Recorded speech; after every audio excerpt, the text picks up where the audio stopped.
you for that. How's everybody doing? I don't know about you guys, but I got a little earworm in my head right now. It's called Juggernaut roasting on a human torch. Oh, really is that time of the year again, isn't it, everybody? You could probably tell from my very wobbly entrance and my terrible parking job. I've been hitting that special holiday eggnog so hard to get into the holiday spirit. Got any fans of eggnog out there today?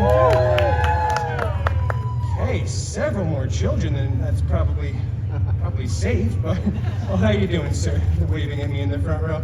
Well, speaking of spirits, who's ready for a festive seasonal tale full of Yuletide cheer? Today's story is a classic holiday tale of good and evil, filled with greed, a rich mahogany four-poster bed, and a bunch of hideous mutants and spooky ghosts. Ooh. Yeah, kind of a creepy choice for a Christmas story, huh? Probably should have done this one over Oogie Boogie Bash, but we weren't hired yet at that point. So, anyway, for today's story, we actually have a mandatory costume change. That's right. Letting my hair down for this one.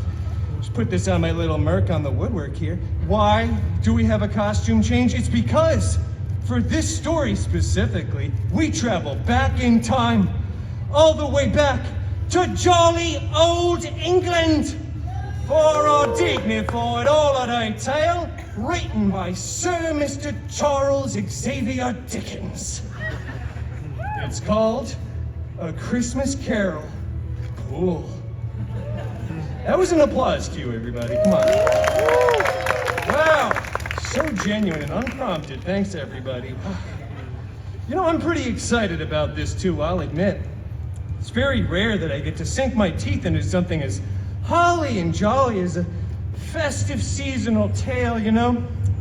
Everything I read is so negative, but Christmas stories, they just have a magic to them, you know? They're so happy, filled with good hope and goodwill, positive messaging, and overall life, anyway. Page 1, line 1. Marley was dead. Wow, that was a dark start. This is legitimately the first line of this story. I'm not sure the Disneyland Resort registered trademark really signed up for all of that. Let me just skip ahead to the less morbid parts here. Okay, let's see here. Okay, dead as can be. Dead as a doornail. Dead beyond a Thanos snap. Wow, that is very dead. Oh, here's a very nice, uplifting, positive, and joyous sentence. The meanest old curmudgeon in all of London town was a vile, hairy, smelly, prickly, miserly old brute by the name Loganezer Scrooge. Oh, Scroogey really did not like the holidays, let me tell you. He always went around saying, "Bah humbug, bub." I don't know what that's supposed to mean either, tiny child in the front row, but he did have a very handsome, charming, and extremely funny, although a bit of an acquired taste, I will admit, employee by the name Wade Cratchit Poole. That's right, he is the hero of the story. So you know what? You can cheer for that. Yeah, thank you. Poor old Wade, he just wanted to enjoy the holiday season and spend literally a single day off in his entire working career. But old Scroogey McDuck was always like, shut up, bub, get back to work and count me money. Maybe throw a little shrimp on the barbie, Elroy. Come on, Governor, Elroy, come on. He was really so hairy and miserly and strangely Australian, which is, whoa! Really fast at running, too. Are you making fun of me? Look, everybody, it's the hideous Loganezer Scrooge! Whoa, whoa, whoa, whoa. Cut the pity applause and holiday cheer, all right? He is the villain of this story. You can boo him as ruthlessly as you want. Boo! Boo! Boo! Who to you? I'm your boo? He said it, not me. Loganezer, huh? I get it. You must be doing Christmas Carol this time. No, not even close. We're doing a Christmas Carol pool. Why are you laughing? That makes no sense. Yeah, none of this really does. The writing on this entire shtick is quite honestly run its course at this point, probably like a year and a half ago, actually. We were supposed to be like a limited time only magic for the summer type of seasonal contract, but now we just won't go away, will we? Just like those weird limited edition popcorn buckets with the enormous gaping mouths. Just like that, that's a great impression. You know, I've got 17 of those on my nightstand, by the way. Never watched a single one. But, Wolvie, the good news is that you are the shining, shimmering, splendid star atop of this story's Christmas tree.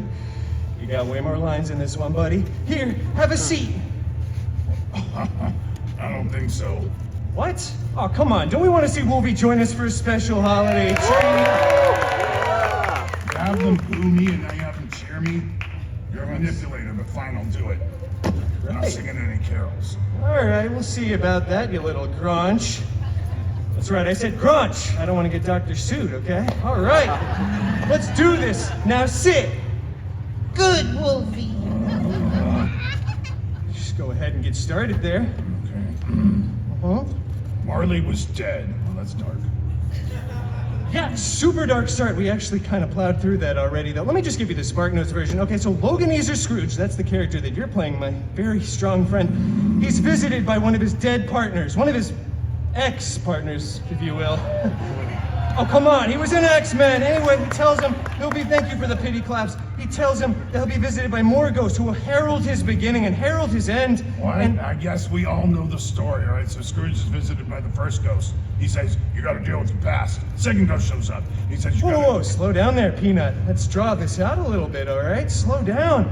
We kind of have a minimum time requirement for these scheduled shows. Sure, the first ghost shows Scroogey his sad past.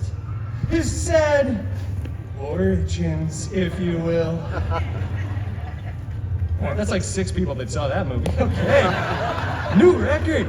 And then the ghost of Christmas Present showed up, and it was just this giant, child-minded figure, way larger than a normal man should be, with a body made completely out of metal and a very obnoxious Russian accent.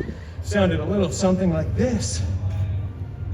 Loganezer Scrooge, gaze upon the Cratchit-Pool family and see your shame. That's supposed to be a Russian accent? I have the same dialect coach as Gambit, all right? Give me a break. Sure, he then shows Scroogey a picture of a beautiful Cratchit-Pool family living in a small but humble studio apartment off of Pico and Crenshaw. Blind Al was there, Dog Pool, and of course, tiny little Peter Pool, who is clearly just sickeningly ill and leaning on a too small crutch. They could barely get by on the meager salary that Wade's boss had given him. Bah, humbug, bub. What? No, that was the right line. You're just 3.5 pages late to your cue. Come on, man, you gotta be on top of these things. You're already halfway through your character development arc at this point. I'm getting bored with this. Wrap it up. Wait. You must gaze out at this poor, sad family. No, not that real family, the imaginary one from the story. And feel a true emotion. A single tear begins to trickle down your chiseled, mewing jawline, soaking into your luscious mutton chops. Wow.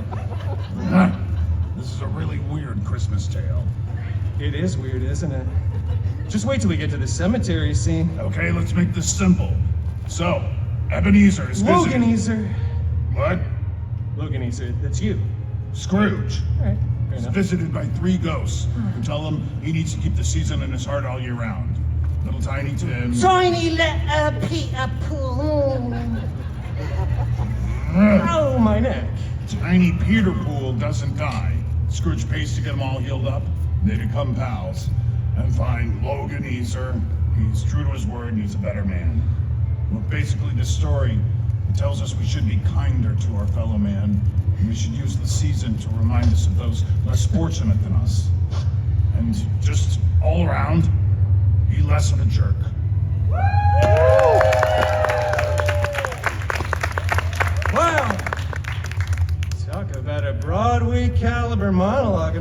everybody. I don't think you're the only one with this single tear running down your face. Oh, Wolvie! Okay, let's not get carried away, Bob. You see, children, the spirit of the season can live deep, deep inside of all of our hearts, even in old. And I really do mean old, miserly, furry, ugly. Hey, watch it! Even old Loganese can have a soft spot in his heart. It's not there, though. That is rock solid. Well, this is my favorite part of this story. You're recording, right? You on TikTok live right now? No, she is. Okay, great. This is my favorite part. Then, tiny little Peter Pool, on his newly refurbished legs, begins to waddle over to old Scrooge in it, Doc, as fast as his little legs will move. He grips him on his, wow, very muscular inner thigh muscles. Someone's taking their Marvel supplements, huh, big fella?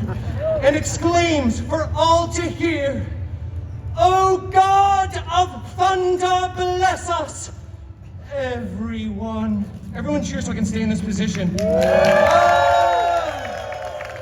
on. Let me tell you, there was not a dry eye in the house. In fact, the house was soaking wet with tears. And they all lived, say it with me, happily ever after. Aww. You can clap, sure. Do you want to know why they lived happily ever after? Tiny child in the front row wearing a Lightning McQueen t-shirt. Ka-chow. It's because this story in particular has been rehashed and merchandised dozens of times over the years. Literally dozens, at least like 6 or 7 times. I mean, come on. It's what we in the business like to call, come on, do the thing with the hands. We practice backstage. Easy money, all right. I paid him to do that, that's why it works. So can we go now? Well, I mean, we are done with Act 1. What do you think, everyone? We got time for a little singing second act? Same from the very beginning. I'm not doing any carols. Come on, no music, man? Oh, let me tell you, if this guy wanted to be a showman, he could be the greatest. But unfortunately for him, it is never enough. Never enough. What are you doing? This guy really hates singing for someone that did 19 years of hard time in prison for singing about a loaf of bread once. Come on, Wolvie! You've got such perfect pitch and such deep vibrato. Maybe just a couple bars of, "Oh, come, all ye faithful." Nope. Okay, just wait. Wolvie's blood sugar's getting low. Time to wrap this up, everybody. Maybe we should get you a nice warm chocolate chip cookie backstage. Am I kidding? This guy doesn't eat cookies. Look at him. He's like a mustard bottle with abs. Okay, all right. How about, that special holiday eggnog? Yeah, that'll be okay. All right! I told you everyone's got a price. Happy holidays, everyone. Wolvie. Bah humbug, Bob. Seriously? No. Do the happy ending, okay? Everyone wants the happy ending. Happy holidays. Oh, look at this tiny little Deadpool with a tiny little Dopinder. That's adorable. Dopinder, you have a child. Oh, this is great. Everyone cheer us so it's less awkward.